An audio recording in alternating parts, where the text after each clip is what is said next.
In the snow-covered snowy forest, golden sunlight filtered through frost-laden branches, casting a soft glow over the silent landscape. The air was crisp, and a gentle breeze rustled the snow-dusted leaves. But within this stillness lay an astonishing sight: an okapi, standing motionless, its body covered in a massive swarm of honeybees.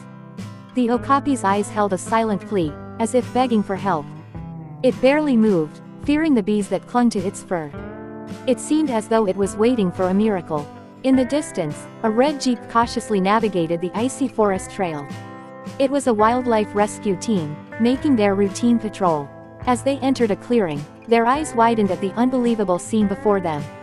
The okapi stood frozen in distress, as if calling out to them, pleading for freedom from the swarm. The rescue team immediately stopped their vehicle and carefully approached. They knew the honeybees could become aggressive at any moment. First, they covered themselves completely to protect against stings. Then, one of the rescuers reached into his pocket and pulled out a smoke emitter, an essential tool for situations like this. With extreme caution, he activated the device, releasing a soft, fragrant smoke toward the okapi. As the smoke spread, the buzzing gradually softened. The bees, once restless and agitated, slowly began to calm.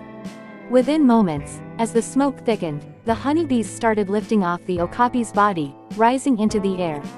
Then, in a sudden, synchronized motion, they swarmed toward the nearby trees, perhaps returning to their hive.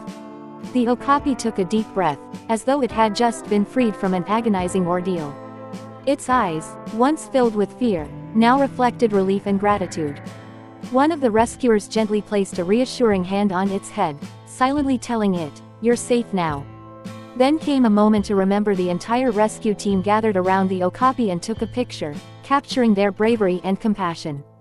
Click. The camera shutter closed, preserving this surreal moment forever. With their mission complete, the team packed up their gear, climbed back into their jeep, and set off for their next rescue. The snow in the forest continued to glisten, the trees stood tall in their frozen silence, and the okapi, now free, remained in place, as if sensing the kindness it had just received.